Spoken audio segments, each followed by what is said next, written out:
नमस्कार दोस्तों, CIPET online classes में आपका स्वागत है। आज हम फिजिक्स का न्यूमेरिकल देखेंगे, तो बने रहिए हमारे साथ। वीडियो को एंड तक देखें। चैनल पर नए हैं तो चैनल को सब्सक्राइब करें और बेल आइकन को प्रेस कर दें ताकि आगे आने वाली वीडियो की नोटिफिकेशन आपको सबसे पहले मिले। अब यहाँ पे हम अधिकतर वीडियोज़ में थ्योरी के क्वेश्चन ला रहे थे। अगर बाय द वे न्यूमेरिकल का क्वेश्चन उठा देता है या जैसे छोटे मोटे न्यूमेरिकल उठाते रहते हैं तो आपके न्यूमेरिकल भी क्लियर रहें, जिससे कोई प्रॉब्लम ना हो। आइए शुरू करते हैं। Question number 1।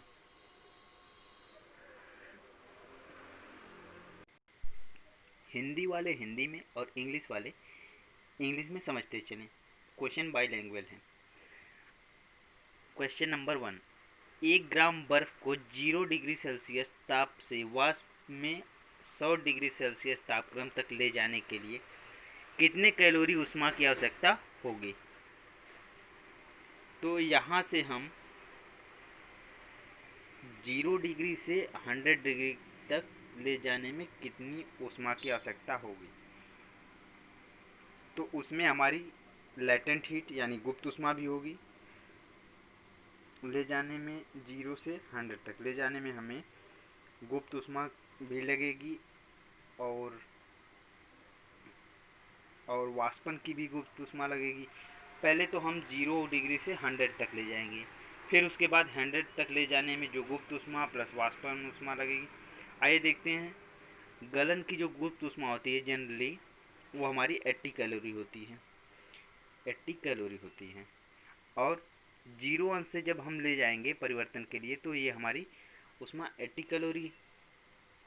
अब जो वाष्प 0 से जब 100 तक बढ़ाएंगे तो हमारी टोटल होगी 100 कैलोरी। यानी ये हमारी वाष्पन की गुप्त ऊष्मा है, ये हमारी गुप्त ऊष्मा है या लेटेंट हीट। और ये 0 से 100 तक ले जाने में तो हमारी 0 to 100 तक ले जाने में हमारी 100 डिग्री सेल्सियस कैलोरी होगी। Calorie 100 calorie. और जो हमारी वाष्पन की गुप्त ऊष्मा होगी वो 540 कैलोरी पर ग्राम होगी। 1 ग्राम को गर्म करने में हमारी 540 कैलोरी लगती है। तो 1 ग्राम को हम गर्म करेंगे तो ये हमारा 540 कैलोरी लगेगी। अब टोटल ऊष्मा को हम कैलकुलेट कर लेंगे, यानी इन तीनों को ऐड कर लेंगे। यही तीनों हमारी 0 से 100 तक ले जाने में यही हमारी टोटल हीट होगी या टोटल ऊष्मा होगी। तो इनको ऐड करेंगे 80 प्लस 100 प्लस 540।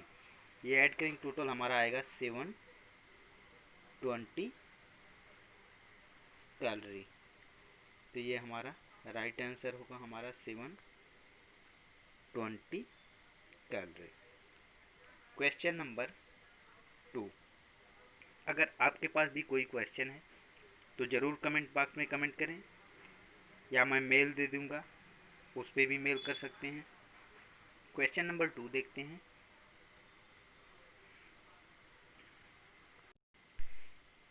कितना तापमान होने पर पाठ्यांक डिग्री सेल्सियस यानी और फ़ारेनहाइट तापमापियों में एक होंगे, यानी किस तापमान पर ये दोनों एक दूसरे के इक्वल होंगे। तो ये हमारा -40 डिग्री पे ये इक्वल है। अब देखते हैं ये जो हमारा डिग्री सेंटीग्रेड और फ़ारेनहाइट में जो रिलेशन होता है हमारा वो होता है हमारा C/5 यानी centigrade divided by 5 is equal to Fahrenheit F-32/9।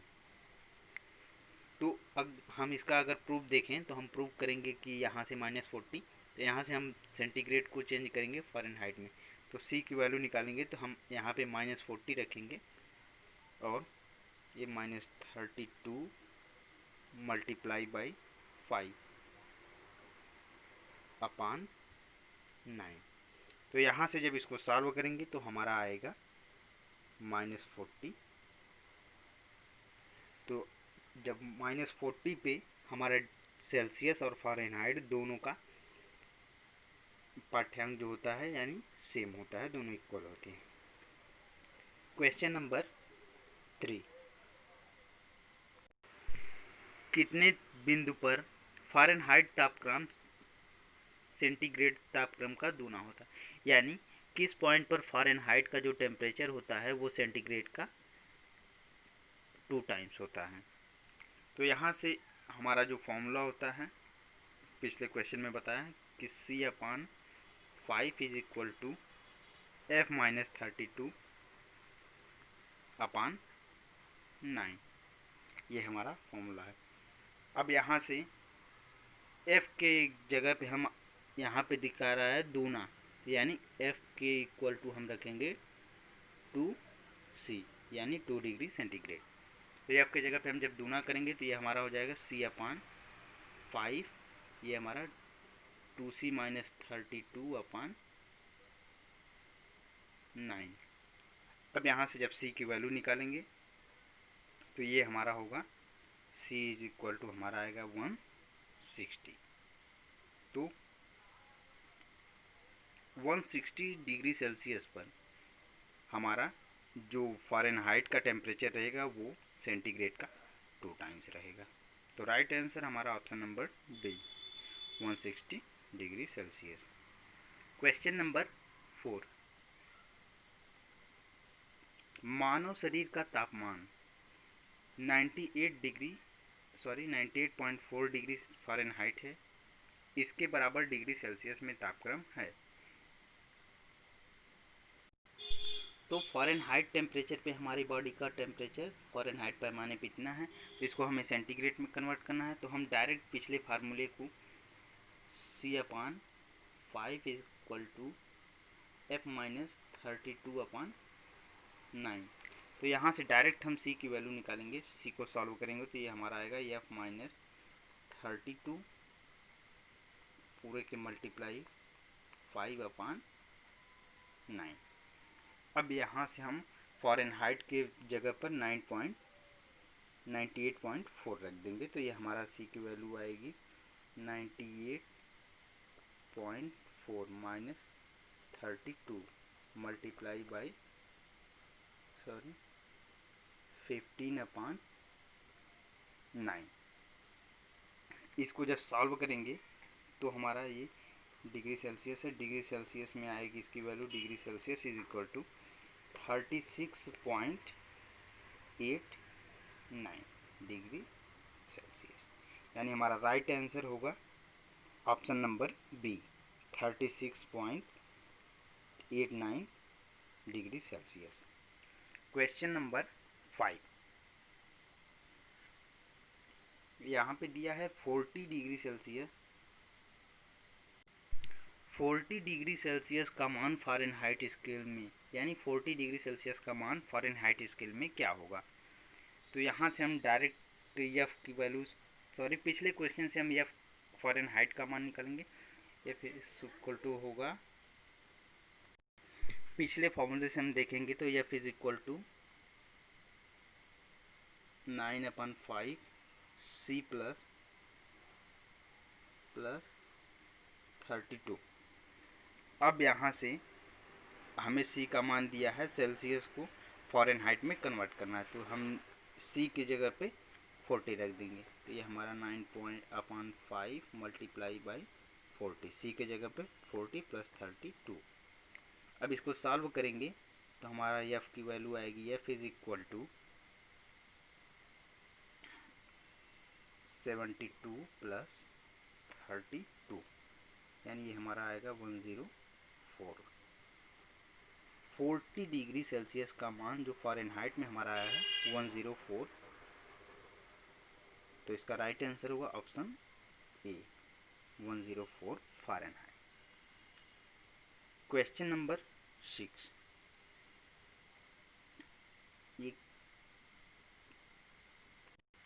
यदि किसी गैस का आयतन 27 डिग्री सेल्सियस पर संपीड़ित मूल आधा रह जाए तो उसे किस ताप तक गर्म किया जाए कि पुनः मूल आयतन प्राप्त हो सके। यानी 27 डिग्री सेल्सियस पर उसको संपीड़ित करने पर वो आधा हो जाता है, और किस ताप तक उसको गर्म किया जाए तो वो पुनः मूल आयतन में आ जाए। तो इसको हम सॉल्व करेंगे। ये हमारा गैस समीकरण से देखेंगे, गैस लॉ से। तो हमारा है V1/V2, सॉरी ये V1/V2 is equal to T1/T2, जहाँ पे V वॉल्यूम और T टेम्परेचर है। तो यहाँ पे हमें दिया है V1/V2, यानी उसका आधा रह जा रहा है। तो यहाँ से अब यहाँ से T1 दिया है हमारा 27 डिग्री सेल्सियस, ये हमारा T1 दिया है। तो हम इसको, ये हमारा डिग्री सेल्सियस में दिया है, इसको हम केल्विन में चेंज कर लेंगे। तो हम केल्विन में चेंज करने के लिए 273 यानी 273 प्लस 27, तो ये हमारा आ जाएगा 300 केल्विन। अब यहाँ से हम इसको वैल्यू रखेंगे इसमें, तो ये हमारा होगा V/2/V is equal to 300/T2। अब यहाँ से T की वैल्यू निकालेंगे, T2 की, तो हमारी आएगी 600 केल्विन। अब इसको जब हम डिग्री सेल्सियस में चेंज करेंगे तो ये हमारा आएगा T इज इक्वल टू इसमें से 600 माइनस 273 यानी 273 माइनस करेंगे तो ये हमारा डिग्री सेल्सियस में आ जाएगा, यानी 327 डिग्री सेल्सियस। तो हमारा राइट आंसर होगा option number A, 327 degree Celsius. Question number 7, एक रेडियो स्टेशन से 30 मीटर बैंड पर प्रसारण प्राप्त होता है। इस स्टेशन द्वारा प्रेषित वाहक तरंगों की आवृत्ति है। तो यहाँ से हम यह फॉर्मूला होता है हमारा N is equal to C/I, N is equal to C/I, जहाँ पे N हमारी N हमारी आवृत्ति है यानी फ्रीक्वेंसी, और C हमारी प्रकाश की चाल, I तरंग दैर्घ्य। तो यहाँ से हम वैल्यू रखेंगे, N की वैल्यू हमें प्राप्त करनी है, तो C की वैल्यू हम रखेंगे 3 × 10⁸ और I की वैल्यू हमारी 30 दिया हुआ है, 30 मीटर। तो इसको सॉल्व करेंगे तो हमारा आएगा 10 × 10⁶ is equal to 10 meter hertz. तो इसका राइट आंसर हमारा होगा ऑप्शन सी। क्वेश्चन नंबर 8, एक 10 वाट का बल्ब 10 घंटे जलता है, एक 100 वाट का बल्ब 10 घंटे जलता है, तो 5 यूनिट की दर से विद्युत खर्च होगा, यानी 5 रुपये की दर से कितना विद्युत हमारा खर्च होगा। तो यहाँ से हम कैलकुलेट करेंगे कि 10 घंटे में जो हमारा बल्ब जल रहा है उसमें कितनी हम ऊर्जा की खपत हो रही। 10 घंटे में जो हमारा बल्ब जलेगा उसमें 100 × 10, ये हमारी ऊर्जा की खपत हो जाएगी, यानी 1000 वाट घंटा हमारा बल्ब जलेगा। तो ये हमारा 1 किलोवाट होगा, यानी 1 यूनिट होगी। 1 unit is equal to 1 kilowatt होता है। तो अब हमारा प्रश्न में कहा गया है कि 100 वाट का 5 रुपये प्रति यूनिट, यानी 1 यूनिट का खर्च हमारा 5 रुपये है। तो ये 1 यूनिट आई है, 100 वाट का 10 घंटे जलने का खर्च, तो हमारा टोटल कितना हो जाएगा, 1 यूनिट इज इक्वल टू 5 रुपये, यानी हमारा 5 रुपये इसका व्यय आ जाएगा। ऑप्शन ए हमारा करेक्ट आंसर। क्वेश्चन नंबर 9, 100 वाट का बिजली का बल्ब यदि 10 घंटे जले तो बिजली का खर्च होगा। सेम ऊपर वाला क्वेश्चन है, तो इसको इकाई यानी ये हमारा यूनिट में बताना है, तो ये हमारा 1 यूनिट आएगा। जैसा कि ऊपर वाले क्वेश्चन में सेम क्वेश्चन है, एक्सप्लेन किए हैं, आप वीडियो को बैक करके देख लीजिए। आइए अगले क्वेश्चन पे चलते हैं। Question number 10। 1 किलोवाट घंटा का मान होता है। 1 किलोवाट घंटा का मान होता है, तो इसको सॉल्व करेंगे। 1 किलोवाट घंटा बराबर हमारा होगा 1000 जूल प्रति सेकेंड, यानी 1 जूल पर सेकेंड, सॉरी 1000 जूल हमारा होगा मल्टीप्लाई बाई 360 सेकेंड, ये हमारा 1 किलोवाट घंटा हुआ, यानी 36 मल्टीप्लाई बाई 10⁵ जूल। जब इसको सॉल्व करेंगे तो ये हमारा इतना आएगा। अब यहाँ से हम 3.6 मल्टीप्लाई बाई 10⁶ जूल, तो हमारा राइट आंसर होगा option number A, 3.6 multiply by 10⁶ joule. Question number 11। 100 वाट के बल्ब को 4 घंटे तक स्विच ऑन रखा जाता है। प्रयुक्त विद्युत ऊर्जा की इकाइयाँ होगी, यानी 100 वाट के बल्ब को हम 4 घंटे तक ऑन करके रखते हैं तो कितनी ऊर्जा व्यय होगी। तो व्यय ऊर्जा बराबर, यानी खपत हुई या व्यय ऊर्जा बराबर होगा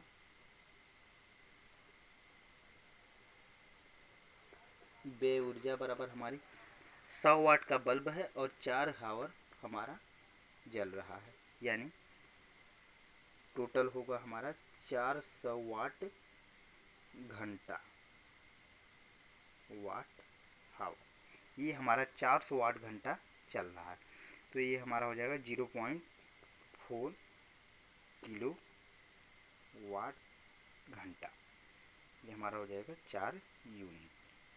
ये हमारी 4 यूनिट व्यय हुई है हमारी बिजली, तो इसका राइट आंसर होगा हमारा option number D, 0.4 unit. Question number 12। यदि 60 वाट का बल्ब प्रतिदिन 5 घंटे प्रयोग किया जाए तो 30 दिन में कितनी यूनिट बिजली खर्च होगी। तो बल्ब हमारा 60 वाट का है और 30 दिन जल रहा है और 5 घंटे प्रतिदिन जल रहा है, तो ये हमारा डायरेक्ट हम देख सकते हैं 60 मल्टीप्लाई बाई 30, और ये हमारा प्रतिदिन 5 घंटे जल रहा है, 5/100, सॉरी 100,000। इसको सॉल्व करेंगे तो हमारा टोटल आएगा 9 यूनिट, तो यानी ये हमारी टोटल 9 यूनिट बिजली खर्च करेगी। तो राइट आंसर हमारा option number B, 9 unit. Question number 13।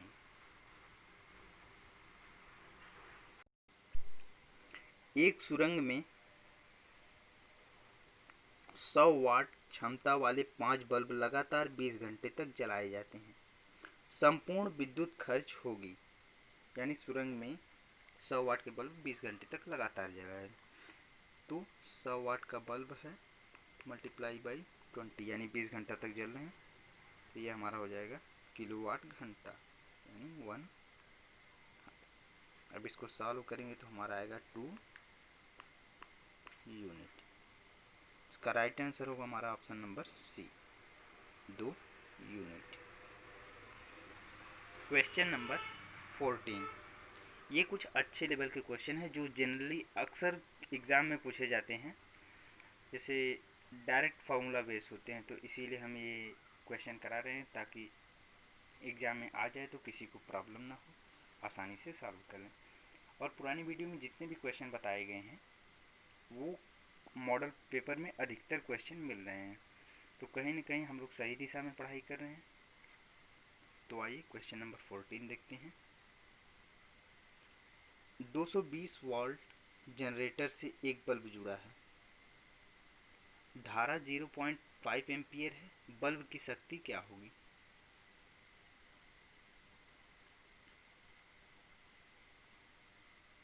ये हम जानते हैं कि शक्ति यानी P इज इक्वल टू हमारा होता है W/T,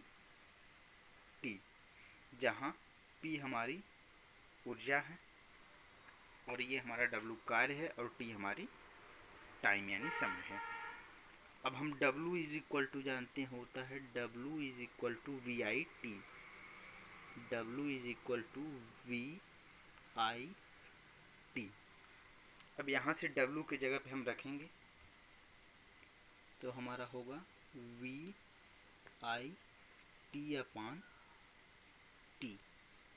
तो T से T हमारा कैंसिल हो जाएगा तो WP इज इक्वल टू हमारा होगा VI। तो यहाँ से V बराबर हमारा दिया है 220 वोल्ट और I is equal to 0.5 ampere. तो यहाँ से हो जाएगा हमारा 220 मल्टीप्लाई बाई 0.5 एम्पियर।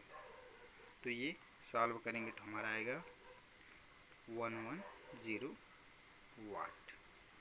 हमारा राइट आंसर होगा ऑप्शन ए 110 वाट। ये हमारा वाट में आएगा न कि वोल्ट में, क्योंकि P यानी ऊर्जा का मात्रक वाट होता है। क्वेश्चन नंबर 15 जो कि अच्छा क्वेश्चन है, अक्सर पेपर में पूछा जाता है। एक रेडियो एक्टिव पदार्थ की अर्ध आयु 4 महीने है।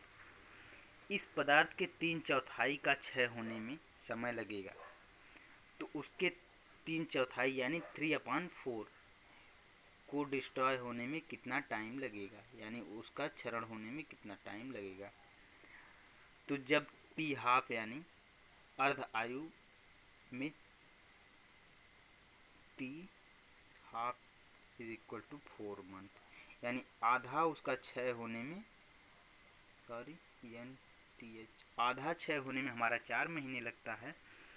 तो शेष मात्रा जो बची है, तो बची हुई मात्रा शेष मात्रा जो होगी हमारा वो हो जाएगा 1 माइनस एक पार्ट पूरा है उसका 3/4 क्षय होने में कितना टाइम लगेगा। तो 3/4 निकालेंगे तो यहाँ से हमारा आएगा 1/4। अब फॉर्मूला से हम रखेंगे 1/4, ये हमारा फार्मूला है 1/4 इज इक्वल टू 1/2 की पावर n। अब ये हमारा फॉर्मूला है, इस पे आप फोकस करिए। हम इसको हटा के अगले से, क्योंकि जगह की कमी की वजह से हम आगे और बढ़ाएंगे। अब यहाँ से हम लिखेंगे 1/2 की पावर 2 इज इक्वल टू 1/2 की पावर n। अब यहाँ से जब हम कंपेयर करेंगे दोनों का तो n इज इक्वल टू आएगा हमारा 2, यानी उसका 3/4 3/4 जो खर्च क्षय होने में हमारा 2 महीने का टाइम लगेगा। तो इसलिए राइट आंसर हमारा होगा ऑप्शन नंबर ए 2 महीने। क्वेश्चन नंबर 16 लास्ट क्वेश्चन है। किसी विघटन तत्व की अर्ध आयु 5 वर्ष होती है, यानी वो 5 ईयर में वो पूरी तरह से विघटित हो जाता है। 20 वर्ष बाद विघट नाभिक पदार्थ का जो अंश बच जाता है वह है। तो यहाँ से जो T हाफ यानी अर्ध आयु जो हमारी 5 वर्ष है, 5 ईयर्स यानी 5 साल में वो हमारा आधा हो जाता है। तो ये हमारा होगा 20/5 is equal to 4T half. ये हमारी शेष मात्रा। अब यहाँ से हम शेष मात्रा निकालेंगे जो हमारी शेष मात्रा बच जा रही है। तो शेष मात्रा जो हमारी होगी वो 4 इंटू हाफ यानी आधे की पावर 4 होगी इज इक्वल टू 1/16। तो ये हमारा राइट आंसर होगा ऑप्शन नंबर डी 16। उम्मीद करते हैं वीडियो आपको पसंद आई है, तो लाइक करें, नए हैं तो चैनल को सब्सक्राइब करें और ज़्यादा से ज़्यादा दोस्तों तक शेयर करें। धन्यवाद।